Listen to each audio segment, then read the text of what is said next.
We are in the 25th year of the 21st century, yet today we celebrate the life of a church member who was born at the dawn of the 20th century, Mrs. Gladys Owens. There are approximately 101,000 centenarians living in the United States. Hillcrest Seventh-day Adventist Church, which is located at 2010 25th Avenue North in Nashville, Tennessee, is proud to announce that one of these wonderful people is a beloved member of our Hillcrest family. We are celebrating her life, which began on January 22nd, 1921. Mrs. Owens is living the good life in her family home, which her father purchased when she was around 8 years of age. She loves the Lord and gives our Heavenly Father full credit for blessing her with good health, sound mind, and an exuberant spirit. Let's review some amazing facts that Mrs. Owens has witnessed over her 104 years as a resident of our earthly home. Mrs. Owens was born 8 years before a time in our history known as the Great Depression. She entered the world under the rise of Jim Crow laws and the unfair trappings of discrimination and segregation. Mrs. Owens saw the effects of World War II, the Holocaust, as well as the unfair internment of Japanese Americans after the bombing of Pearl Harbor. Let's begin with the entry of Mrs. Owens into the Adventist faith. Mrs. Owens' mother, Gladys Rucker, heard the message of Seventh-day Adventism and became a staunch member of the faith. She required that her 4 children follow the teachings of the church. Her mother also believed that whatever the church taught was gospel.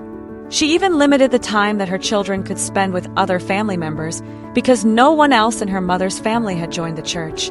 In 1934, a young Gladys Rucker was baptized by Charles M. Kinney at the Adventist Church on Harding Street here in Nashville. She recalls that Kinney was so frail that he almost caused her to drown. Kinney was an elder who was a pivotal force in the establishment of Seventh-day Adventist churches in the South. He was also a historical significance to the history of Hillcrest.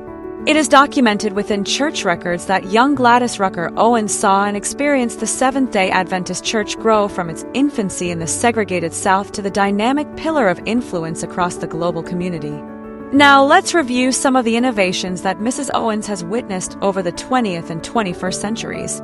Sister Owens was 2 years old when Clarence Birdseye introduced frozen food, which totally transformed the food industry. During the 1930s, the helicopter and the walkie-talkie were born. In 1940, Frederick McKinley Jones introduced his refrigerated trucks that delivered produce safely to local stores. During the 1950s, Lewis Howard Latimer helped the hygiene and restroom needs of passengers on railroad cars by creating onboard bathrooms. Marie Van Britten Brown came along in the 1960s and developed the first home security system, which included peepholes, cameras, and a two-way communication system that laid the groundwork for today's security programs. Dr. Shirley Ann Jackson, who earned her PhD at MIT, developed key technologies, such as caller ID and call waiting. The 1980s saw Mark Dean create the first color monitors for IBM.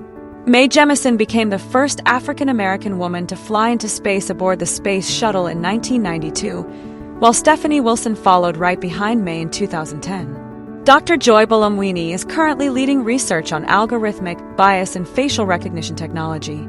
As we conclude this second video on the innovations that have been developed during the lifetime of Mrs. Owens, let's remember that Mrs. Owens has lived in the United States under the leadership of 18 presidents, including America's first African-American president, Barack Obama, and America's first African-American/Asian and female vice president, Kamala Harris. What an extraordinary and profound life, Sister Owens. Today we want you to know how much you are loved. We salute you and wish you many more happy birthdays.